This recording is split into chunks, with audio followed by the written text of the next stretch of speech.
మనం అడగవలసిన అవసరం ఉన్నది. ఇంకొక మాట కూడా నేను మీకు దయచేసి చెప్తున్నది మనసుకి ఎక్కించుకోండి. ఇవాళ బుల్డోజర్ పక్క బస్తీలు వచ్చింది నాకేమవుతుంది అని మీరు అనుకుంటే మనమే పిచ్చోళ్ళు అవుతాం. ఇవాళ అక్కడికి వచ్చింది రేపు నీ ఇంటి మీదకి వస్తుంది. ఇవాళ పక్క కాన్స్టిట్యున్సీకి వచ్చింది బుచ్చమ్మకు వచ్చిన జాబు బాధ రేపు మీకు వస్తుంది. అందుకే ఇటువంటి ప్రభుత్వానికి, ఇట్లాంటి నియంత్రణతో పోకడలు పోతున్న ప్రభుత్వానికి, పేదవాళ్ళంటే సోయి లేకుండా వ్యవహారం చేస్తున్న ప్రభుత్వానికి ఖచ్చితంగా బుద్ధి చెప్పాలి. నేనేదో ఓట్ల కోసం మాట్లాడతలేను. నేను ఒక మాట మాత్రం ఖచ్చితంగా మీకు చెప్తున్నా, యాద పెట్టుకోండి. ఈ హైడ్రాకు ఈ ప్రభుత్వానికి నీతి ఉంటే పెద్దవాడు పేదవాళ్ళు అనే తేడా లేకుండా పనిచేస్తామనే ఆలోచన కింద ఉంటే మరి ఒకటే తిరిగి పనిచేయాలి. అదే ముఖ్యమంత్రి గారి అన్ననేమో చెరువుల ఇల్లు కడితే ఆడికి హైడ్రా పోదు, బుల్డోజర్ పోదు. మంత్రులు చెరువుల తాలాబుల ఇల్లు కడితే ఆడికి పోదు. మేము సాక్ష్యాలతో సహా ఇచ్చినాం, పేపర్లో పెట్టినాం, టీవీలో పెట్టినాం, బయట పెట్టినాం. ఇగో పట్నం మహేందర్ రెడ్డి ఇల్లు చూడు, పొంగులేటి శ్రీనివాస్ రెడ్డి ఇల్లు నీళ్ళల్లో ఉంది, వివేక్ డాక్టర్ వివేక్ మీ దగ్గరనే తిరుగుతున్నాడు మంత్రి, ఆ ఇల్లు నీళ్ళలోనే ఉంది, కేవీపీ రామచంద్రరావు ఇల్లు ఎఫ్టీఎల్ ఉంది. వాళ్ళ ఉలగొట్టి ఇక్కడికి రా నువ్వు అంటే మాట లేదు. ముఖ్యమంత్రి సొంత ఇల్లు కొడంగల్ల, రేవంత్ రెడ్డి సొంత ఇల్లు కొడంగల్ల రెడ్డి కుంటలు ఉన్నది. రెడ్డి కుంట అంటే ఏంది?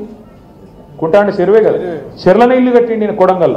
ఇక్కడికి వచ్చేమో పెద్ద పెద్ద మాటలు చెప్తాడు. వాళ్ళ అన్న దుర్గం చెరువులో కట్టిండి ఇక్కడ ఇల్లు, తాలాబులు ఉంది అది కూడా. ఆ ఇల్లుకి ముట్టరు, హైడ్రా పోదు. కానీ ఈజీగా దొరికేటోళ్ళు ఎవరు? గరీబోళ్ళు.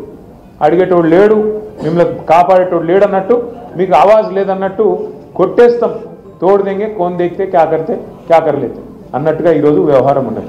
దయచేసి నేను మిమ్మల్ని కోరుతున్నా, ఇవాళ ప్రభుత్వం కాంగ్రెస్ పార్టీ వాడు ఏమంటుండంటే మాకు ఓటేసి నీ ఏళ్ళతో నీ కంటినే పొడిపించే కుట్ర చేస్తున్నాడు. మీరిగిన ఓటేస్తే కాంగ్రెస్ పార్టీకి పొరపాటున వాళ్ళు బెదిరిస్తేనో భయపడితేనో ఇది బంద్ అవుతుంది అది బంద్ అవుతుంది అని బెదిరితే మీ ఏళ్ళతో మీ కన్నే ఒడుచుకున్నట్టు అవుతుంది. మీ ఇల్లు కూలగొట్టుమని హైడ్రాకు మీరే లైసెన్స్ ఇచ్చినట్టు అవుతుంది. యాది పెట్టుకోండి ఈ మాట. ఒకవేళ మీకు కనుక రేపటి రోజున మళ్ళా కేసీఆర్ రావాలి అంటే సురుకు పెట్టుడు కాంగ్రెస్ పార్టీకి ఇప్పటి నుంచే మొదలు పెట్టాలి. జూబ్లీహిల్స్ నుంచే మన జయత్రయాత్ర మొదలు కావాలి. జూబ్లీహిల్స్ నుంచే మన జయత్రయాత్ర మొదలు కావాలి. లేకపోతే ఈ కాంగ్రెస్ పార్టీ మామూలు పార్టీ కాదు. మీరు చూడుర్రి, 100 రోజుల్లో అన్ని చేస్తామన్నారు. 6 गारंटी बोले, सब कुछ कर देता हूं बोले. क्या क्या बोले? आपका जो 2000 का वजीफा है जो केसीआर साहब ने बढ़ा के 200 से बढ़ा के 2000 करे, आपको हम दुगना कर देंगे, 4000 देता हूं बोले. 100 दिन में देता हूं बोले. दिए क्या किसी को 4000? किसी को मिला 4000?